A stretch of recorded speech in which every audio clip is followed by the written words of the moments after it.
வணக்கம் ஸ்டூடெண்ட்ஸ், இன்றைக்கி நம்ம பார்க்க போகிறது அவர் என்வாரன்மெண்ட் ஸ்டாண்டர்ட் 5 பார்ட் 2.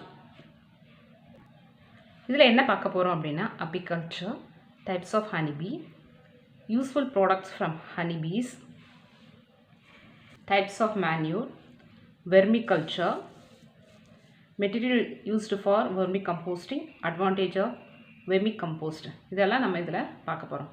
ஃபர்ஸ்ட் அபிகல்ச்சர் அப்படின்னா தேனீ வளர்ப்பு. Rearing of honey bee for honey, தேனீக்காக தேனீரை வளர்ப்பது அபிகல்ச்சர்.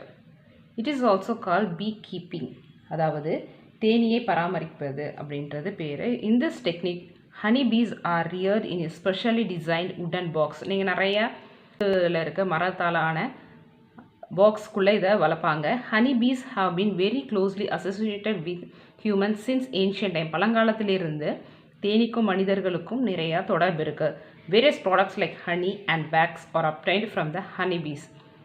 தேனியிலிருந்து தேன், மெழுகு இதெல்லாம் நமக்கு கிடைக்குது. இப்போ நம்ம பார்ப்போம் colonies and show division of labour.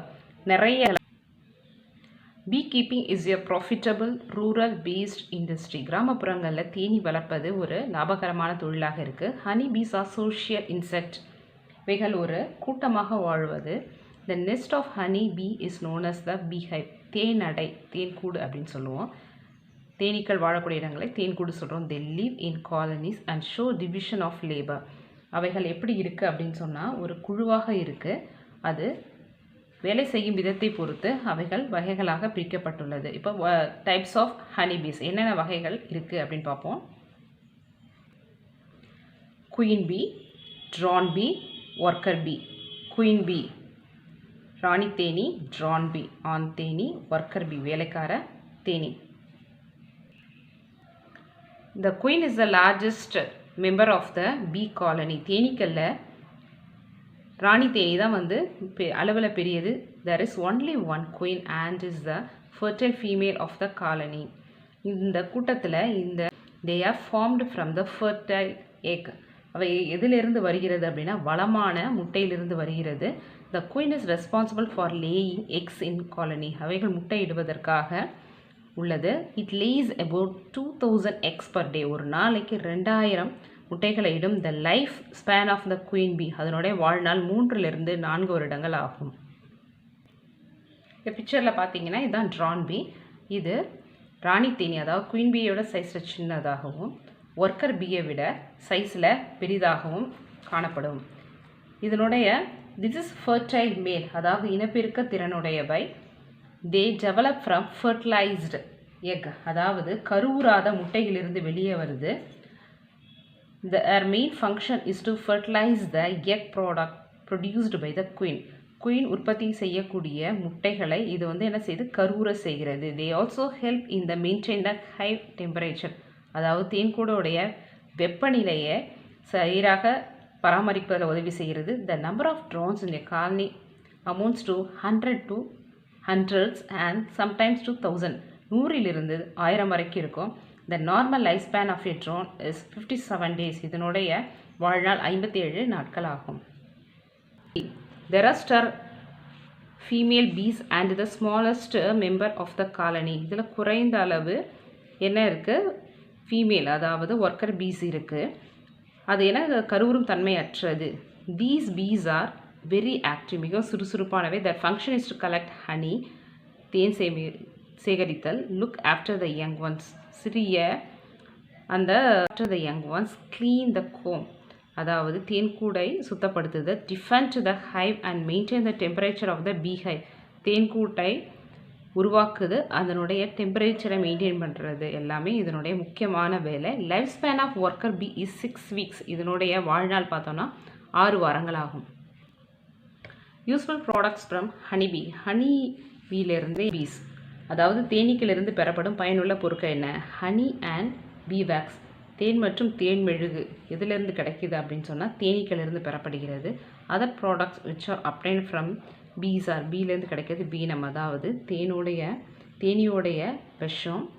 ப்ரோக்ளோஸ், அதாவது பிசின், royal jelly. Honey bees, honey and bee wax are obtained from honey bees.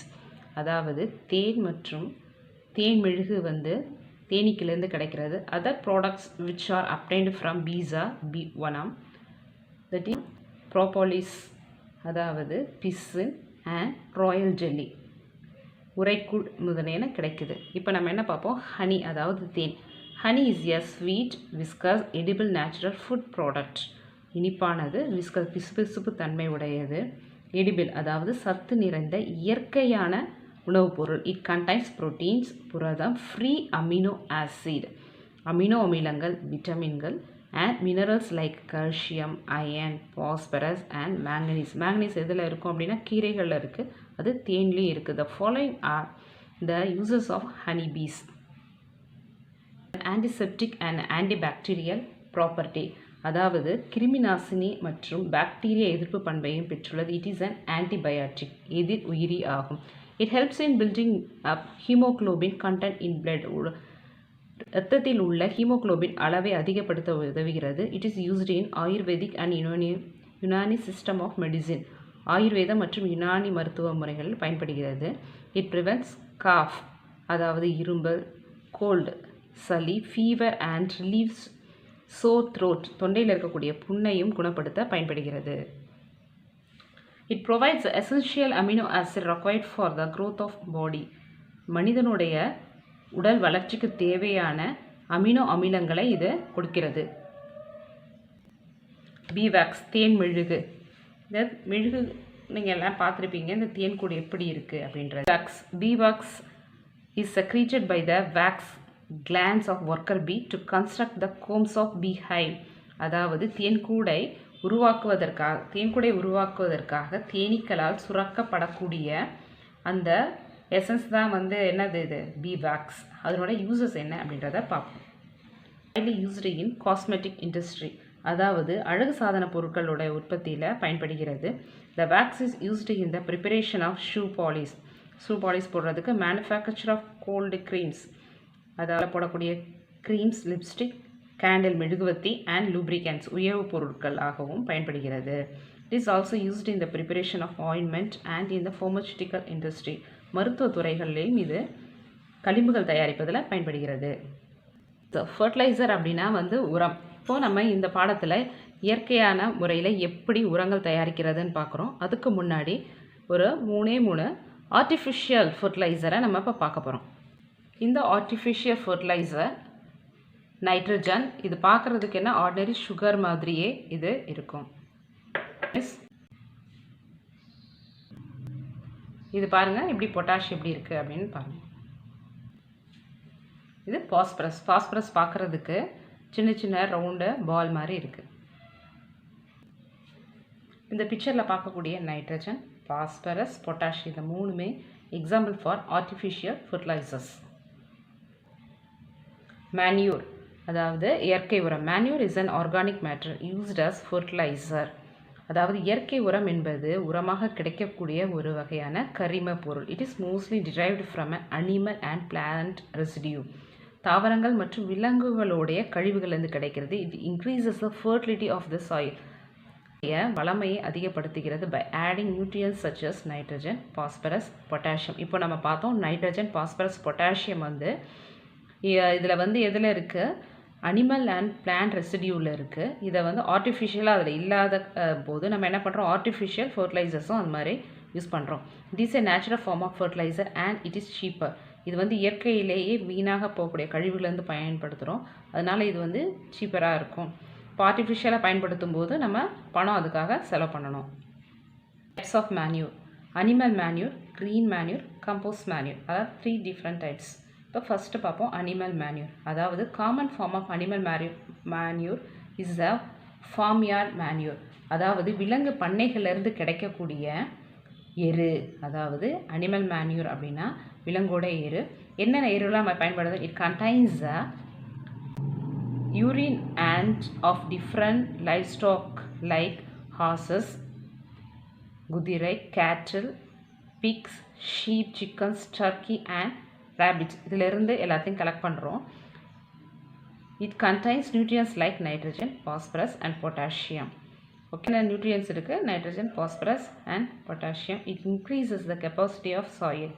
சாயிலோடைய வளமையை அதிகப்படுத்துகிறது. To hold more water and nutrients, சத்துக்களை தக்க வைத்து கொள்ளக்கூடிய தன்மையே இது இருக்குது. சப்போஸ் நம்ம ஆர்டிஃபிஷியல் ஃபர்டிலைசர் யூஸ் பண்ணோம் அப்படின்னு சொன்னால் நீரில் ஈஸியாக கரைஞ்சிரும், தண்ணீரை சேமித்து வைத்து கொள்ளக்கூடிய ஆற்றல் அதுக்கு கிடையாது. க்ரீன் மேன்யூர், அதாவது பசுந்தாள் உரம். This is the manure obtained by decomposition of green leaves, twigs of trees, shrubs and herbs. அதாவது பசுமையான இலைகள், பசுங்குச்சி, அதாவது சின்ன சின்ன குச்சிகள், herbs and shrubs, அது புதர் செடிகள், புல்வகைகள், அதெல்லாம் டீகம்போஸ் பண்ணும் பொழுது நமக்கு கிடைக்கிது, அதாவது மக்க வைக்கும் பொழுது. Leguminous plans like clover are used for this purpose. மக்க வைக்கிறதுக்காக லெகுமினஸ் பிளான்ட் பயன்படுத்தப்படுகிறது. These plants are flopped in the soil, அதாவது நிலத்தில் உழுகும்போது இந்த தாவரத்தையும் போட்டு உழுதுறாங்க. They fix nitrogen in the roots of plant. வேர்களில் நைட்ரஜனை சேமித்து வைக்கிறது. அந்த எக்ஸாம்பிள் என்ன அப்படின்னு சொன்னால் வேர்க்கடலை செடி அதனுடைய வேர்களில் நைட்ரஜனை சேமித்து வைக்கும். They also help in the suppression of weeds and prevention of soil erosion. என்ன பண்ணுன்னா நீரை மண்ணில் சேமித்து வைத்து கொள்ளும். அதிக அளவு சத்து பொருட்களை தக்க வைத்து கொள்ளக்கூடிய தன்மை உடையது. கம்போஸ்ட், மக்கிய தொழு உரம். Compost is obtained by decomposition of organic matter like crop residues. அதாவது தாவர கழிவுகள், அனிமல் வேஸ்ட், அனிமல் கழிவுகள் அண்ட் ஃபுட் வேஸ்ட், நம்ம சமைக்கக்கூடிய உணவுகளுடைய வேஸ்ட் பை எதானா டிகம்போஸ் ஆகுதுன்னா by various microorganisms like bacteria and fungi under the controlled condition. ஒரு கண்ட்ரோலான கண்டிஷனில் என்ன ஆகுது, கட்டுப்படுத்தப்பட்ட சூழ்நிலையில் இது மக்க வைக்கப்படுகிறது. These microorganism break down organic matter into simple matter, பெரிய மூலக்கூறுகளை சிறிய மூலக்கூறுகளாக பிரித்தெடுக்கிறது. இதன் மூலமாக உரம் தயாரிக்கப்படுகிறது. Vermiculture. Vermiculture or vermicomposting is a method of transforming organic waste such as waste paper, leaves, pieces of woods, etc. into the nutrients-rich fertilizer using earthworms. மண்புழுக்களை பயன்படுத்தி நம்ம என்ன பண்ணுறோம், வேஸ்ட் பேப்பர், இலைகள், அப்புறம் பீசஸ் ஆஃப் வுட், மரக்கிளைகளை எல்லாம் மட்க செய்து உரமாக மாற்றக்கூடிய ப்ராசஸ் பேர் தான் வெர்மிகல்ச்சர், அதாவது மண்புழு உரம் தயாரித்தல். Materials used for vermicomposting. மண்புழு உரம் தயாரிக்க என்னென்ன பொருட்கள் தேவைப்படுகிறது அப்படின்னு பார்த்தோம் அப்படின்னா, crop residues like rice straw, அதாவது அரிசியோட உமி, ரைஸ் ஹஸ்க், ஓகேவா, அரிசியோட வெர்மி கம்போஸ்ட். மண்புழு உரம் தயாரிக்க பயன்படும் பொருட்கள் crop residue like rice straw, rice husk, tea waste and tobacco leaves, அதாவது வைக்கோல், அரிசி உமி, தேயிலை கழிவு, அடுத்தது பயிர் கழிவுகள், இது எல்லாமே நமக்கு பயன்படுகிறது. ஃப்ரூட்ஸ் அண்ட் வெஜிடபிள் வேஸ்ட்ஸ், அதாவது ஃப்ரூட்ஸ் அண்ட் வெஜிடபிள் வேஸ்ட்ஸ், காய்கறி மற்றும் பழங்களுடைய கழிவுகள். Animal waste like cattle dung, சாணம், poultry dropping, அதாவது பறவைகளோட கழிவுகள், and droppings of goat and sheep, ஆடுகளோட செம்மறி ஆடுகளுடைய கழிவுகள் எல்லாமே material used for vermicomposting. Advantages of vermicompost. Vermicompost provides the essential nutrients like nitrogen, potassium and phosphorus. ஏற்கனவே பார்த்துருக்கோம், ஆர்கானிக் ஃபர்டிலைசர் போடும்போது நைட்ரஜன், பொட்டாசியம், பாஸ்பரஸ் கிடைக்குது. It improves the water holding capacity, நீரை சேமித்து வைத்து கொள்ளக்கூடிய ஆற்றலை கொடுக்கிறது மண்ணிற்கு. அண்ட் ப்ரிவென்ட் சாயில் எரோஷன், மண் அரிப்பை தடுக்கிறது. It enhance plant growth and suppress the disease of plants, தாவரங்களுக்கு நோய் ஏற்படுவதை தடுக்கிறது. It improves the water retention and aeration, காற்றோட்டமாக இருக்கும் மண் காற்றோட்டமாக இருக்கிறதுக்கும் தண்ணியை சேமித்து வைத்து கொள்ளவும் அது பயன்படுகிறது. It reduces the need of chemical fertilisers, அதாவது ஆர்டிஃபிஷியல் ஃபர்டிலைசர் பயன்பாட்டை குறைக்கிறது. இயற்கையில் நம்ம இயற்கை உரங்களை பயன்படுத்தும் போது மண் எப்படி இருக்கும் அப்படின்னா நல்ல செழிப்பாக இருக்கும், எந்த பயிரையும் பயிரிடலாம். இதை தான் நம்மாழ்வார் அப்படின்றவரும் சொல்கிறாரு. நம்மாழ்வார் என்ற இயற்கை விஞ்ஞானியும் இதை பற்றி அதிகமாக வலியுறுத்தியிருக்கார். இயற்கை உரங்கள் பயன்படுத்தும் போது மண் மலடாகாமல் பாதுகாக்கப்படுகிறது.